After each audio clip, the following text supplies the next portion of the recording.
Dice el Salmo 23: Jehová es mi pastor, nada me faltará. En lugares de delicados pastos me hará descansar. Junto a aguas de reposo me pastoreará. Confortará mi alma. Me guiará por sendas de justicia por amor de su nombre. Aunque ande en valle de sombra de muerte, no temeré mal alguno, porque tú estarás conmigo. Tu vara y tu callado me infundirán aliento. Está ahí, hermanito. Yo estoy seguro, hermanos, que todos nosotros hemos escuchado en alguna ocasión las palabras: Jehová es mi pastor, nada me faltará. Pero ¿cuántos de nosotros vivimos como si realmente creyéramos que tenemos un pastor? Porque decimos que el Señor nos guía, pero casi siempre estamos siguiendo nuestro propio camino. El salmo está en nuestros labios, pero el pastor está lejos de nuestro corazón. Muchos incluso repiten este salmo como una especie de encantamiento, pero en realidad nunca han llegado a conocer al pastor. Conocen el texto, pero no lo conocen a él. ¿Será que a nosotros nos pudiera estar pasando lo mismo? Y yo quisiera, hermanos, que miráramos con detenimiento este salmo tan conocido por nosotros, pero que lo hiciéramos con una mirada espiritual, que viéramos que el Salmo 23 es mucho más que un simple consuelo, que es más bien un llamado a la confianza en medio del caos y de la prueba. Intentemos entonces analizarlo y preguntarnos a nosotros mismos: ¿quién es el que nos guía a nosotros? ¿Quién es el que verdaderamente guía nuestras vidas? Porque es posible que conozcamos el Salmo, que lo hayamos leído y escuchado 1000 veces, pero que quizás no lo hayamos interiorizado y que no sepamos realmente lo que este Salmo nos está tratando de decir. Jehová es mi pastor, nada me faltará. ¿Cuántas veces habremos escuchado estas palabras en canciones y sermones a lo largo de nuestra vida cristiana? Y sin embargo, muchas veces las pronunciamos más como una costumbre adquirida que como una confesión de nuestra fe. Porque no basta solo con decir: Jehová es mi pastor. Hay que poder vivir como alguien que realmente lo cree y que depende de un pastor en su vida. Porque este salmo no pretende ser simplemente una poesía para adornar cuadros, sino que es más bien una espada afilada que separa a los que siguen al pastor de los que tan solo están admirando el paisaje. Y este primer versículo inmediatamente nos confronta con una pregunta que muchos evitamos: ¿es el Señor realmente mi pastor? ¿O es solo un título bonito que me han vendido en la iglesia? Porque ser oveja no es fácil. Porque ser oveja significa dependencia.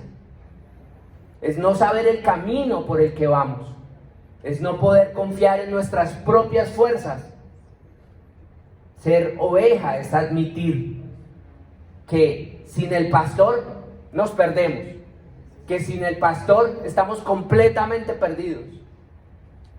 Y eso, en estos tiempos de independencia y de empoderamiento, es considerado como debilidad. Porque muchos hoy quieren recibir las promesas del Salmo, pero sin someterse a la autoridad del pastor. Quieren los pastos verdes, pero no el callado. quieren el refrigerio del alma, pero sin aceptar la dirección. Quieren seguridad, pero sin obediencia. Y olvidan que solo puede haber refrigerio donde hay entrega. Solo habrá delicados pastos y aguas de reposo donde hay rendición.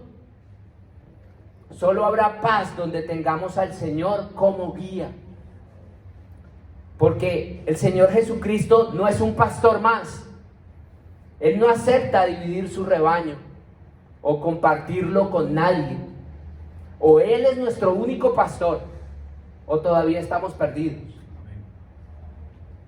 Y si observamos hoy las iglesias con cuidado y con sinceridad, vemos que muchos cristianos modernos han sustituido al pastor por pastores, por influencers, por doctrinas suaves que les digan lo que ellos quieren oír,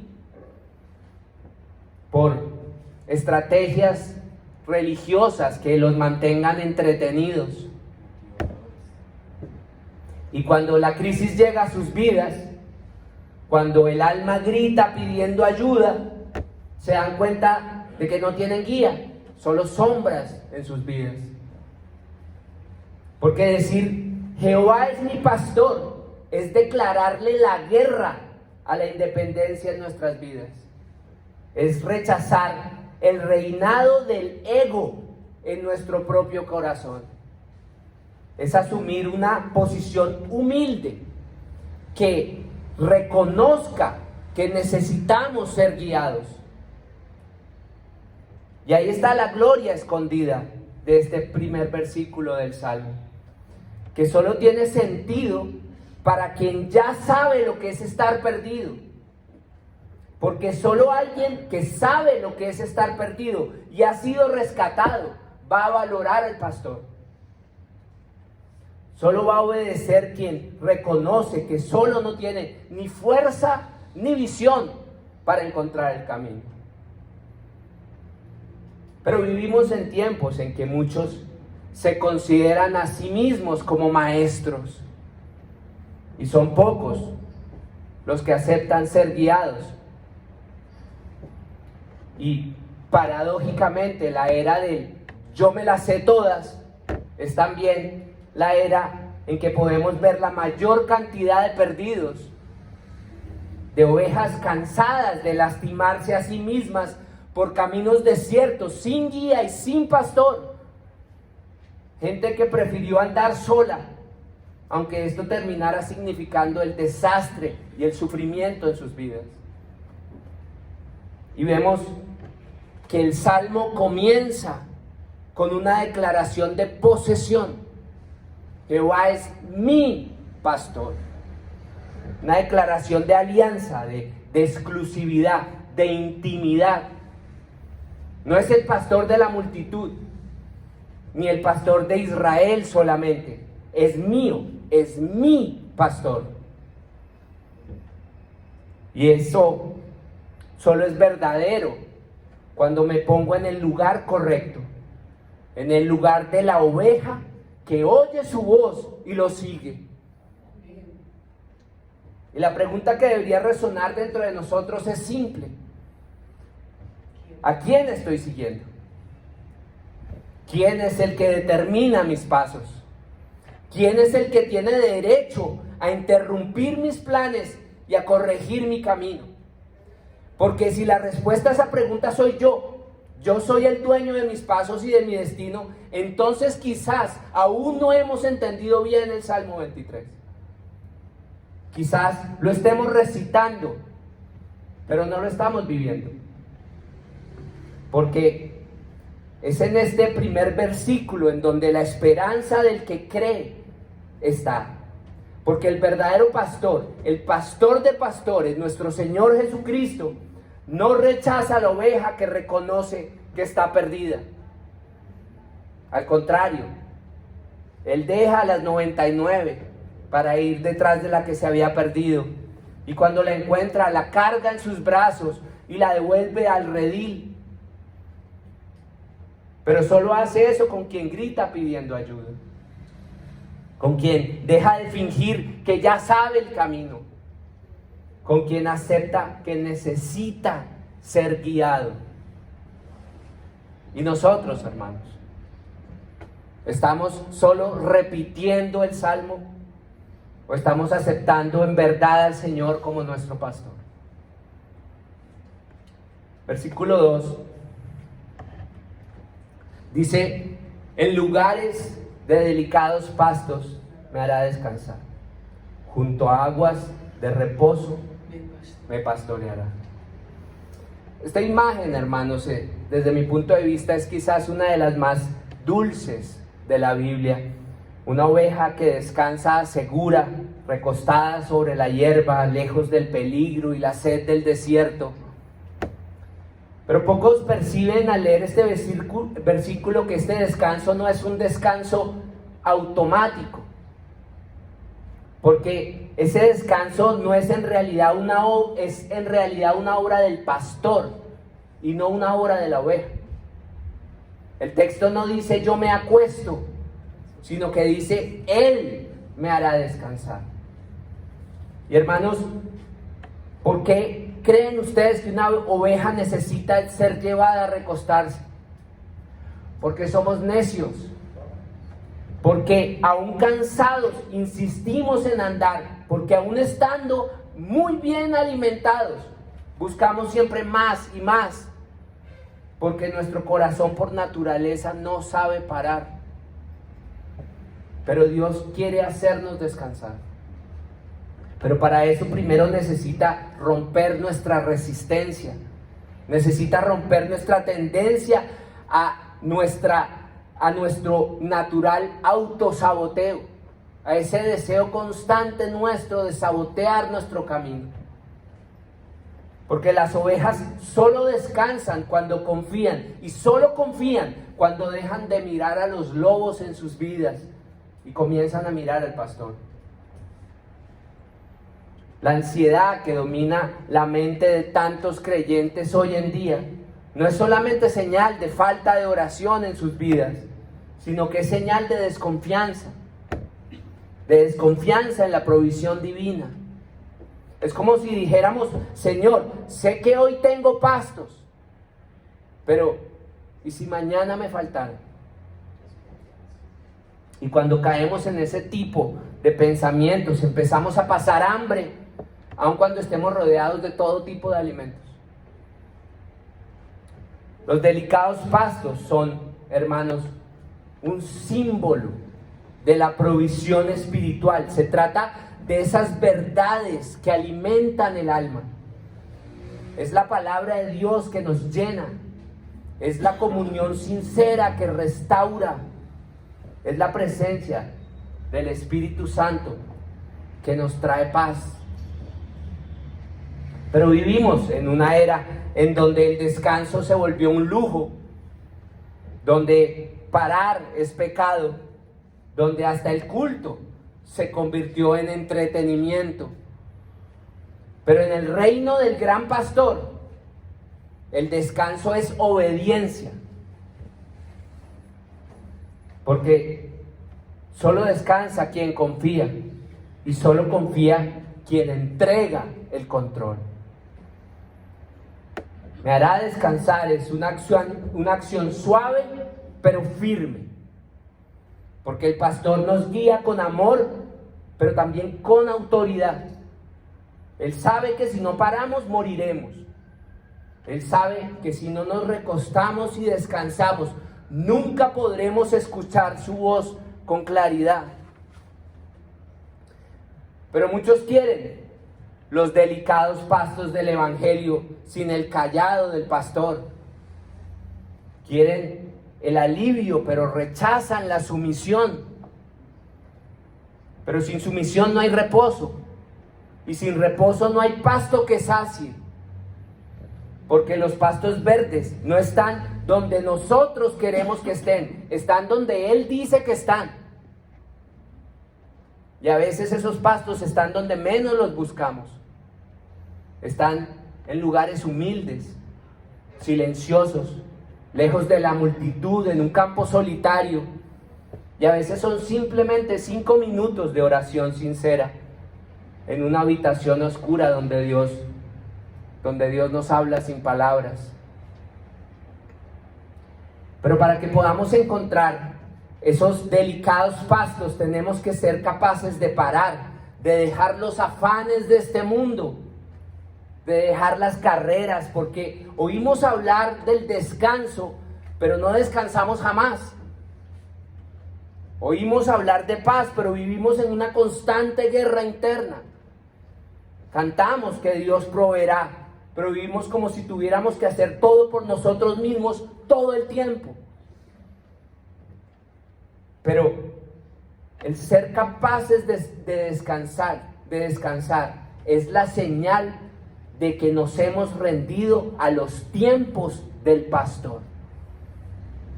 Porque es Él quien sabe cuándo es hora de andar y cuándo es hora de parar.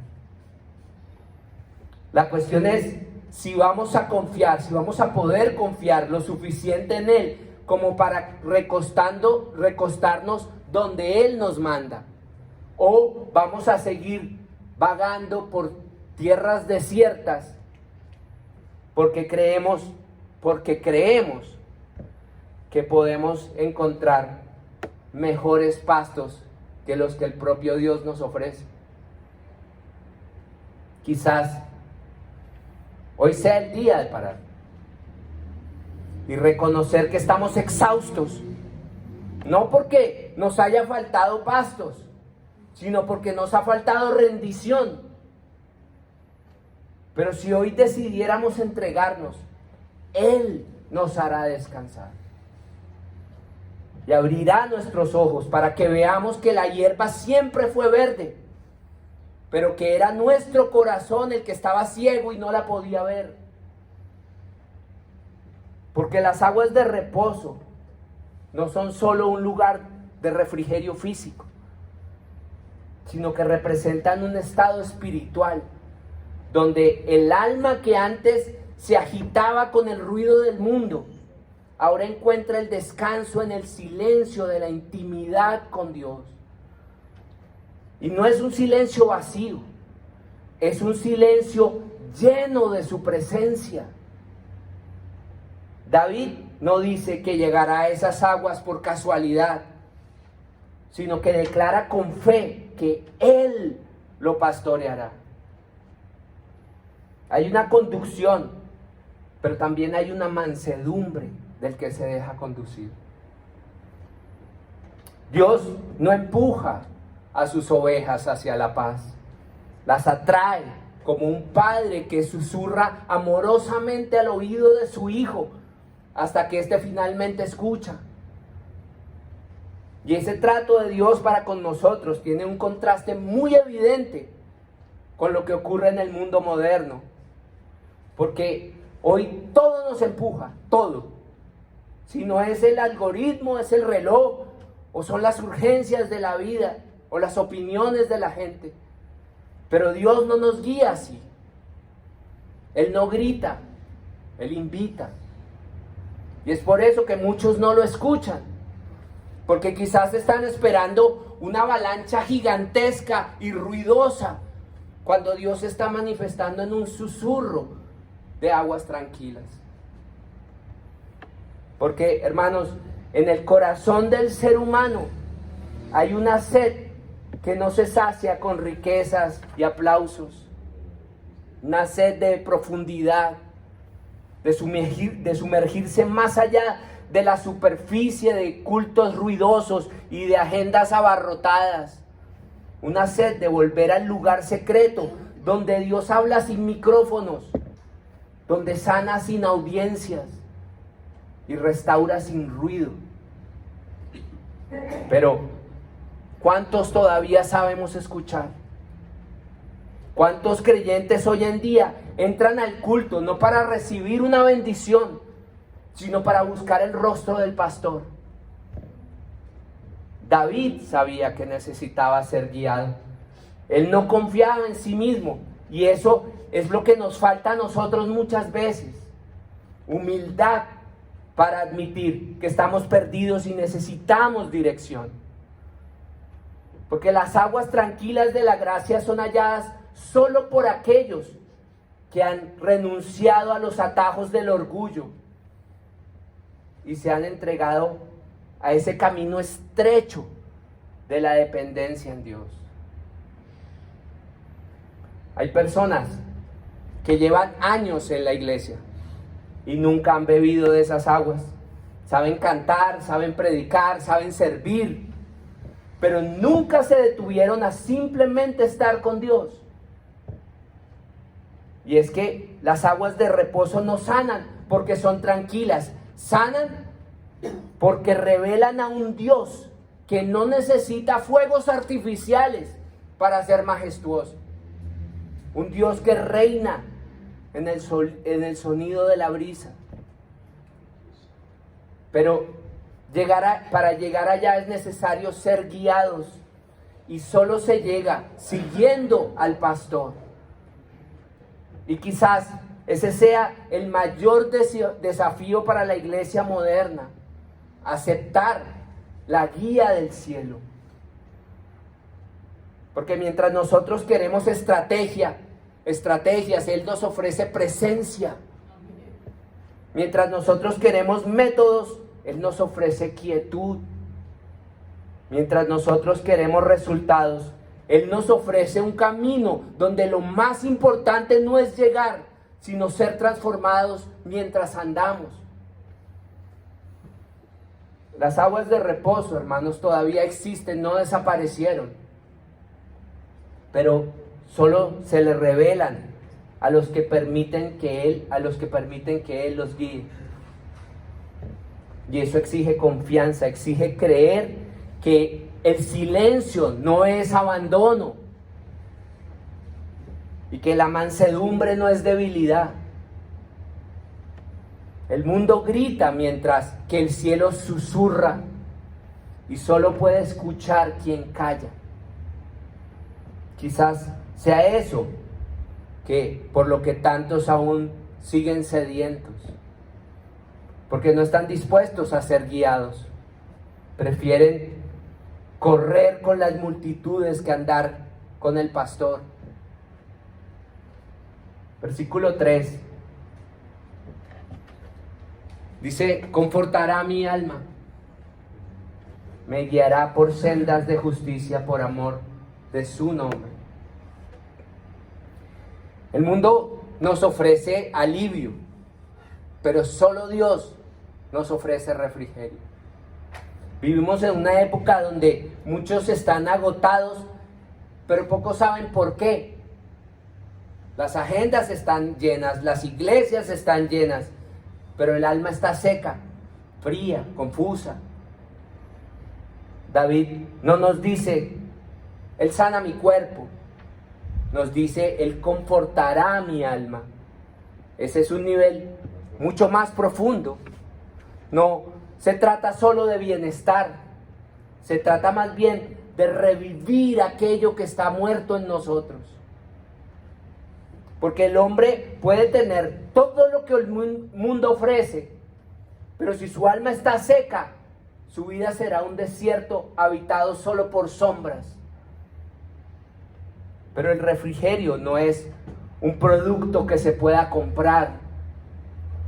No lo vamos a encontrar en libros de autoayuda, ni en experiencias místicas. El refrigerio es una obra silenciosa y sobrenatural del Espíritu Santo en nosotros. Y la pregunta es entonces: ¿por qué tantos cristianos viven sin ese refrigerio?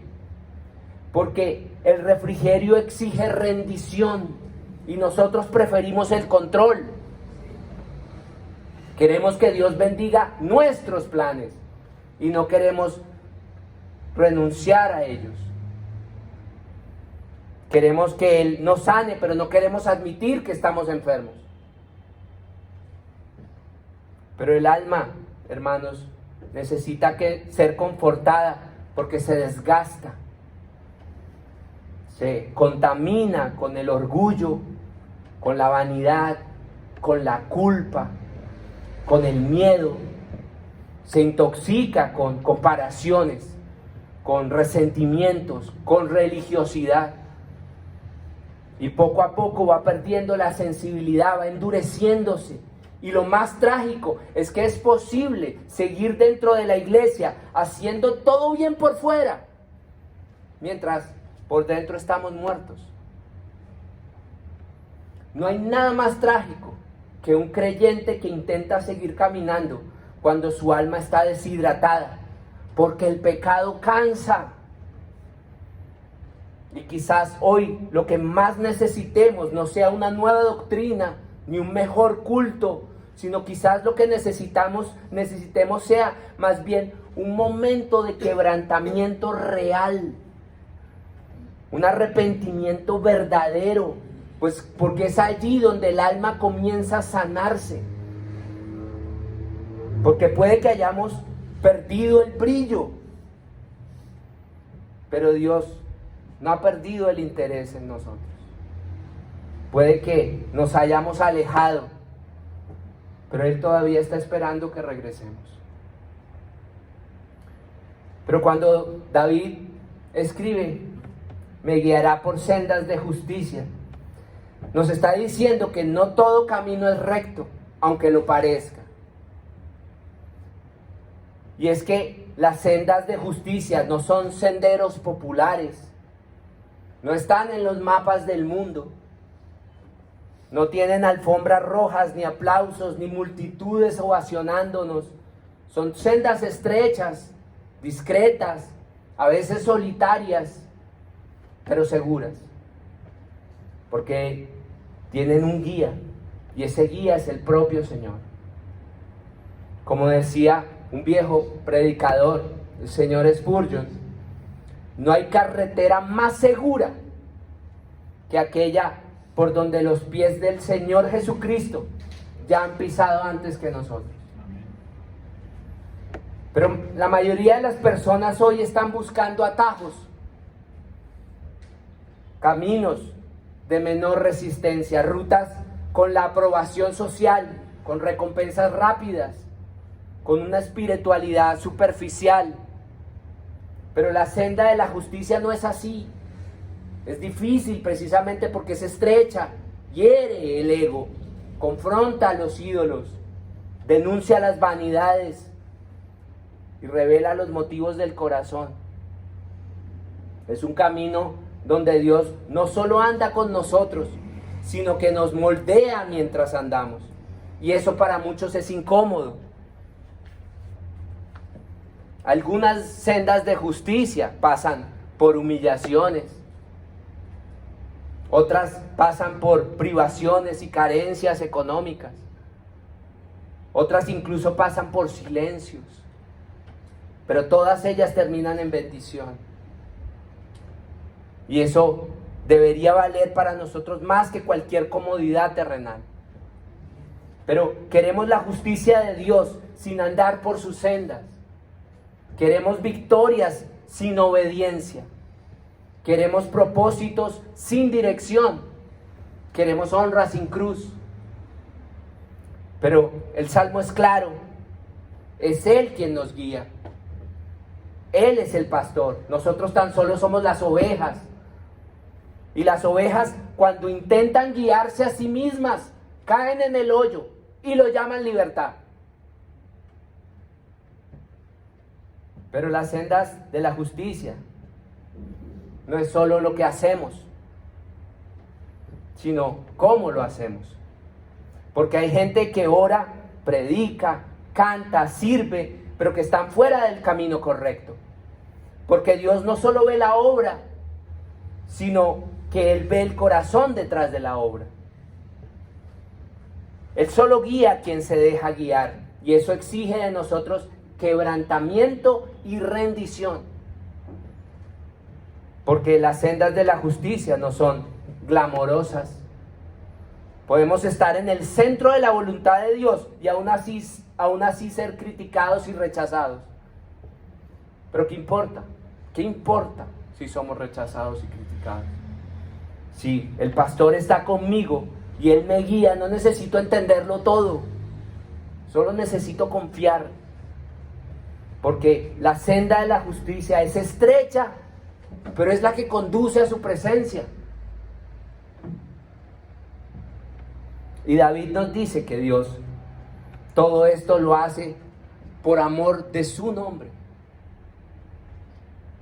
No es por un merecimiento nuestro, tampoco es un premio a nuestro esfuerzo.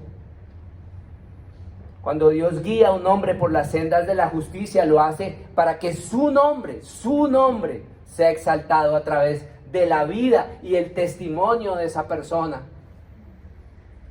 Y eso es absolutamente revolucionario en un mundo donde hasta la fe ha sido transformada en negocio, donde el altar se volvió un escenario y la espiritualidad se convirtió en una moneda de cambio para la fama.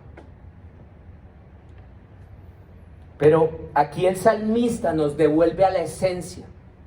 No se trata de nosotros. La motivación más noble de la gracia es el amor de Dios por su propio nombre. Él es fiel no porque nos deba algo, sino porque no puede negarse a sí mismo. Y mientras muchos viven en crisis porque creen que Dios los ha olvidado, David nos recuerda que Él nos guía, nos provee, nos cuida y nos restaura por amor de su nombre. Es decir, que la fidelidad de Dios no depende de nuestro merecimiento, sino de la grandeza de su carácter. Y eso es un alivio para nosotros, pobres pecadores. Pero si Él, el creador de los cielos y la tierra, lo hace todo por amor de su nombre, entonces, ¿qué creen ustedes que debemos hacer nosotros? Pablo nos dice en 1 Corintios 10:31.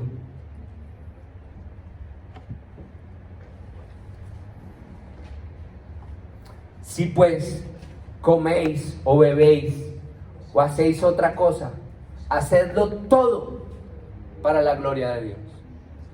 La pregunta es entonces, ¿es la gloria de Dios nuestra motivación? ¿O estamos usando a Dios simplemente como una escalera para acercarnos a nuestros propios intereses? Porque vivimos días en que los ministerios se construyen con base a los números. Las iglesias se evalúan por el tamaño de sus estructuras y los siervos de Dios buscan convertirse en celebridades. Pero, ¿y su nombre? Su nombre. Muchas veces el nombre de Dios solo se menciona para justificar los propios sueños. Y eso es idolatría disfrazada de fe. Pero David nos enseña que si el Señor es mi pastor, entonces yo no soy el protagonista de mi propia historia. Todo lo que Él hace en mí es para que su nombre sea glorificado a través de mí. Incluso el dolor, la espera o el silencio ocurren para que su nombre sea glorificado, como le ocurrió a Job. Él me conduce por las sendas de justicia, no para que yo sea elogiado, sino para que Él sea reconocido. Él me hace reposar no para que yo sea mimado, sino para que en mi descanso Él pueda demostrar su bondad. Cuando entendemos que la vida no gira en torno de nosotros, entonces somos librados de la ansiedad por el reconocimiento y de la obsesión por el control. Somos liberados de la comparación con los demás que nos paraliza y de la ilusión de que necesitamos vencer al mundo para ser alguien. Nosotros solo necesitamos andar con Él y dejar que su nombre sea visto en nosotros para hallar bendición. Y el versículo 4, Salmos 23:4, dice: aunque ande en valle de sombra de muerte, no temeré mal alguno, porque tú estarás conmigo. Tu vara y tu callado me infundirán aliento. Existe, hermanos, una belleza misteriosa en las palabras del salmista. Porque hasta acá nos habló de pastos delicados, de aguas tranquilas y de caminos rectos. Pero de repente su tono cambia. El paisaje se oscurece. Y David nos lleva a un lugar temido por todos. El valle de sombra de muerte. Y no nos dice si llegara a andar en el valle de sombra de muerte, sino que nos dice aunque ande en el valle de sombra de muerte, porque el dolor en esta vida es seguro, el sufrimiento no es opcional, porque Dios tuvo un solo hijo sin pecado, pero ninguno sin sufrimiento. Y Jesús nos dice que en el mundo tendremos aflicción. Pero el texto no dice que este sea el valle de la muerte, sino que es el valle de la sombra de la muerte. Y una sombra solo puede existir donde hay luz cerca. Nos han enseñado que Dios está en los templos, en las bendiciones, en las alabanzas, y ciertamente lo está. Sin embargo, es en el valle de sombra de muerte en donde Él nos revela verdaderamente la profundidad de su amor. Es en ese valle de sombra de muerte en donde el cristiano deja de simplemente recitar lo que oyó para pasar a vivir lo que cree. Es en ese valle en donde el orgullo muere y la fe es probada en el horno de fuego.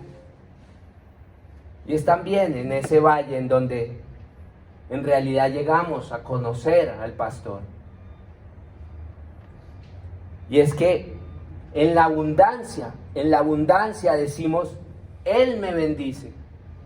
Pero en el valle de sombra de muerte decimos, tú estarás conmigo. Porque la intimidad verdadera nace en el dolor.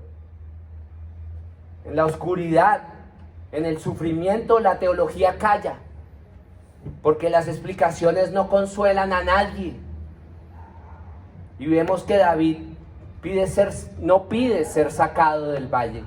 David no pide ser sacado del valle. No clama por escapar de la angustia.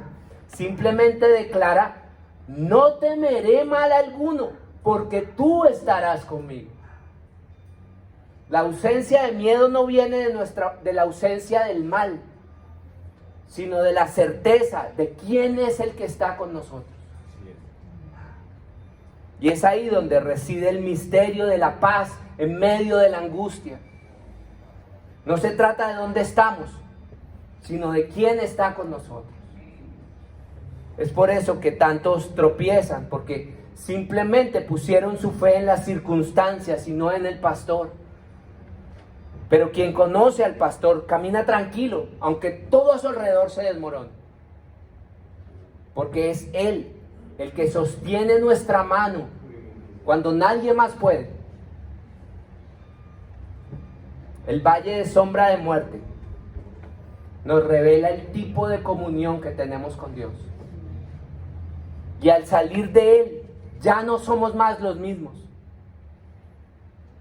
No solo porque lo sobrevivimos, sino porque pudimos conocer de primera mano la fidelidad y el amor de Dios, porque lo conocimos a Él. Y entonces nuestro dolor se transforma en testimonio. Y esa sombra que intentó destruirnos termina revelando el brillo de la presencia de un Dios que nunca nos abandonó.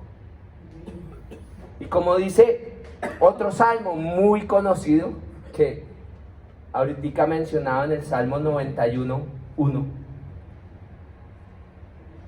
porque el que habita al abrigo del Altísimo morará bajo la sombra del Omnipotente. Amén. Oremos, hermano.